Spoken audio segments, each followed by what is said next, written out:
ओम नमः शिवाय। शिव भक्तों, आप सभी का स्वागत है श्री शिव महापुराण की इस पावन यात्रा में, जहां हम पढ़ रहे हैं रुद्र संहिता का तृतीय खंड। आज का अध्याय है भगवान शिव की आज्ञा से सप्तऋषियों का पार्वती के आश्रम पर जा उनके शिव विषयक अनुराग की परीक्षा करना और भगवान को सब वृतांत बताकर स्वर्ग को जाना। ब्रह्मा जी कहते हैं, देवताओं के अपने आश्रम पर चले जाने पर पार्वती के तप की परीक्षा के लिए भगवान शंकर समाधिस्थ हो गए। वे स्वयं अपने आप में अपने ही परात पर स्वस्थ, माया रहित तथा उपद्रव शून्य स्वरूप का चिंतन करने लगे। उस ध्येय वस्तु के रूप में साक्षात भगवान महेश्वर ही विराजमान है। उनकी गति का किसी को ज्ञान नहीं होता। वे भगवान वृषभध्वज ही सबके सृष्टा परमेश्वर हैं। तात उन दिनों पार्वती देवी बड़ी भारी तपस्या कर रही थी। उस तपस्या से रुद्रदेव भी बड़े विस्मय में पड़ गए। भक्ताधीन होने के कारण ही वे समाधि से विचलित हो गए और किसी कारण से नहीं। तदंतर सृष्टिकर्ता हर ने वशिष्ठ आदि सप्त ऋषियों का स्मरण किया। उनके स्मरण करते ही वे सातों ऋषि शीघ्र ही वहां आ पहुंचे। उनके मुख पर प्रसन्नता छा रही थी तथा वे सब के सब अपने सौभाग्य की अधिक सराहना करते थे। उन्हें आया देख भगवान शिव के नेत्र प्रसन्नता से प्रफुल्ल कमल के समान खिल उठे और वे हंसते हुए बोले, तात सप्त ऋषियों, तुम सब लोग मेरे हितकारी तथा संपूर्ण वस्तुओं के ज्ञान में निपुण हो, अतः शीघ्र मेरी बात सुनो। गिरिराज कुमारी देवेश्वरी पार्वती इस समय सुस्थिर चित्त हो गौरी शिखर नामक पर्वत पर तपस्या कर रही हैं। मुझे पति रूप में प्राप्त करना ही उनकी तपस्या का उद्देश्य है। द्विजों, इस समय केवल सखियां उनकी सेवा में हैं। मेरे सेवा दूसरी समस्त कामनाओं का परित्याग करके वे एक उत्तम निश्चय पर पहुंच चुकी हैं। मुनीश्वरों, तुम सब लोग मेरी आज्ञा से वहां जाओ और प्रेम पूर्ण हृदय से उनकी दृढ़ता की परीक्षा करो। वहां तुम्हें सर्वथा छलयुक्त बातें कहनी चाहिए। उत्तम व्रतधारी महर्षियों, मेरी आज्ञा से ऐसा करो, इसलिए तुम्हें संशय नहीं करना चाहिए। भगवान शंकर की यह आज्ञा पाकर वे सातों ऋषि तुरंत ही उस स्थान पर जा पहुंचे जहां दीप्तिमती जगन्माता पार्वती विराजमान थी। सप्तऋषियों ने वहां शिवा को तपस्या की मूर्तिमती दूसरी सिद्धि के समान देखा। उनका महान तेज था। वे अपने उत्तम तेज से प्रकाशित हो रही थी। उन उत्तम व्रतधारी सप्तऋषियों ने उन्हें मन ही मन प्रणाम किया और उनके द्वारा विशेषतः पूजित हो वे मस्तक झुकाकर इस प्रकार बोले, देवी गिरिराज नंदिनी, हमारी बात सुनो। हम जानना चाहते हैं कि तुम तपस्या किस लिए करती हो तथा इसके द्वारा किस देवता को और किस फल को पाना चाहती हो। उन द्विजों के इस प्रकार पूछने पर गिरिराज कुमारी देवी शिवा ने उनके सामने अत्यंत गोपनीय होने पर भी सच्ची बात बताई। पार्वती बोली, मुनीश्वरों, आप लोग प्रसन्नता पूर्वक हृदय से मेरी बात सुनो। मैंने अपनी बुद्धि से जिसका चिंतन किया है, अपना यह विचार मैं आपके सामने रखती हूँ।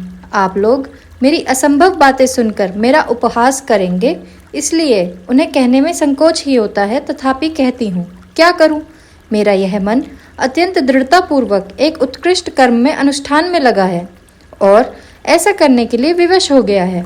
यह पानी के ऊपर बहुत बड़ी और ऊंची दीवार खड़ी करना चाहता है। देवर्षि का उपदेश पाकर मैं, रुद्र भगवान मेरे पति हों, इस मनोरथ को मन में लिए अत्यंत कठोर तप कर रही हूँ। मेरा मन रूपी पक्षी बिना पांख के ही हठ पूर्वक आकाश में उड़ रहा है। मेरे स्वामी करुणा निधान भगवान शंकर ही मेरी इस आशा की पूर्ति कर सकते हैं।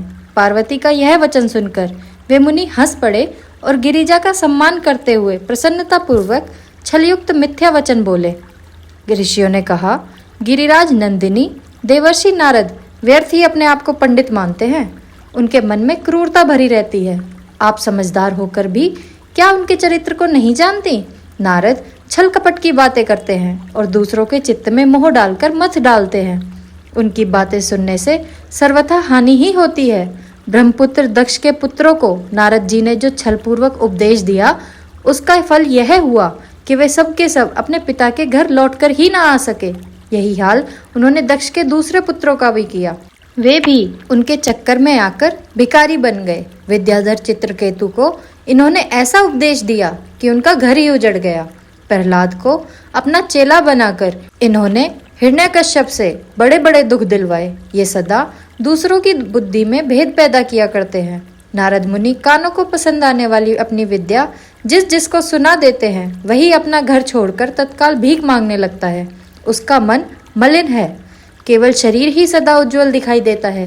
हम उन्हें विशेष रूप से जानते हैं क्योंकि उनके साथ रहते हैं। उनका उपदेश पाकर बड़े बड़े विद्वानों द्वारा सम्मानित होने वाली तुम भी व्यर्थ ही भुलावे में आ गई और मूर्ख बनकर दुष्कर तपस्या करने लगी। बाले, तुम जिनके लिए यह भारी तपस्या करती हो वे रुद्र सदा उदासीन, निर्विकार तथा काम के शत्रु हैं, इनमें संशय नहीं है। वे अमांगलिक वस्तुओं से युक्त शरीर धारण करते हैं, लज्जा को तिलांजलि दे चुके हैं। उनका ना कहीं घर है ना द्वार, वे किस कुल में उत्पन्न हुए हैं इसका भी किसी को नहीं पता। कुत्सित वेश धारण किए भूतों और प्रेतों आदि के साथ रहते हैं और नंग धड़ंग हो शूल धारण करते हैं। धूर्त नारद ने अपनी माया से तुम्हारे सारे विज्ञान को नष्ट कर दिया, युक्ति से तुम्हें मोह लिया और तुमसे तप करवाया। देवेश्वरी गिरिराज नंदिनी, तुम ही विचार करो कि ऐसे वर को पाकर तुम्हें क्या सुख मिलेगा। पहले रुद्र ने अपनी बुद्धि से खूब सोच विचार कर साध्वी सती से विवाह किया, परंतु वे ऐसे मूढ़ हैं कि कुछ दिन भी उनके साथ निभा नहीं सके। उस बेचारी को वैसे ही दोष देकर उन्होंने त्याग दिया और स्वयं स्वतंत्र हो अपने निष्कल और शोक रहित स्वरूप का ध्यान करते हुए उसी में सुखपूर्वक रम गए। देवी, जो सदा अकेले रहने वाले, शांत, संग रहित और अद्वितीय हैं, उनके साथ किसी स्त्री का निर्वाह कैसे होगा? आज भी कुछ बिगड़ा नहीं है। तुम हमारी आज्ञा मानकर घर लौट चलो और इस दुर्बुद्धि को त्याग दो। महाभागे, इससे तुम्हारा भला होगा। तुम्हारे योग्य वर हैं भगवान विष्णु, जो समस्त सद्गुणों से युक्त हैं। वे वैकुंठ में रहते हैं, लक्ष्मी के स्वामी हैं और नाना प्रकार की क्रीड़ाएं करने में कुशल हैं। उनके साथ हम तुम्हारा विवाह करा देंगे और वह विवाह तुम्हारे लिए समस्त सुखों को देने वाला होगा। पार्वती, तुम्हारा जो रुद्र के साथ विवाह करने का हठ है, ऐसे हठ को छोड़ दो और सुखी हो जाओ।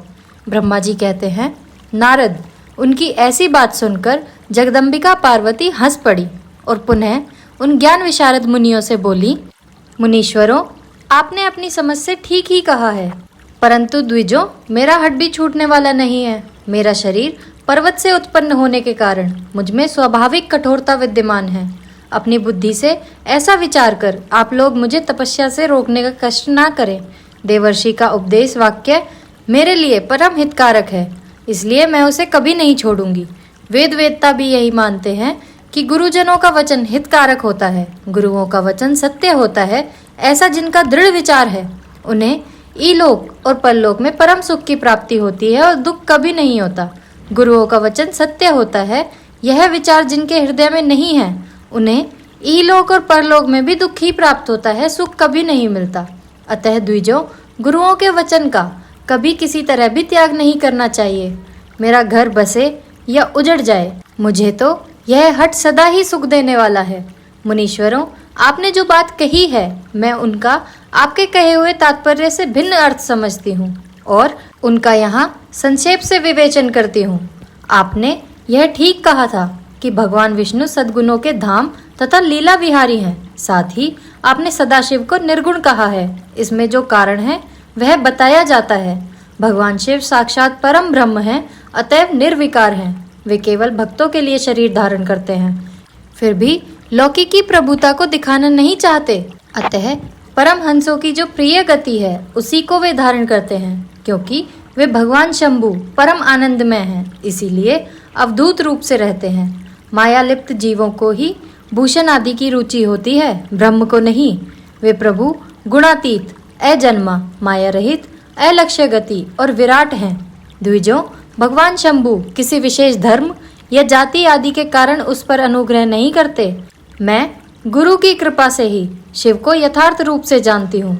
महर्षियों, यदि शिव मेरे साथ विवाह नहीं करेंगे तो मैं सदा कुमारी ही रह जाऊंगी, परंतु दूसरे के साथ विवाह नहीं करूंगी, यह मैं सत्य सत्य कहती हूँ।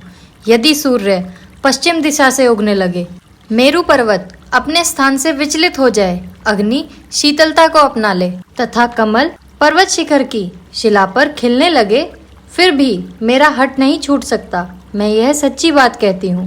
ब्रह्मा जी कहते हैं, नारद, ऐसा कह उन मुनियों को प्रणाम करके गिरिराज कुमारी पार्वती निर्विकार चित्त से शिव का स्मरण करती हुई चुप हो गईं।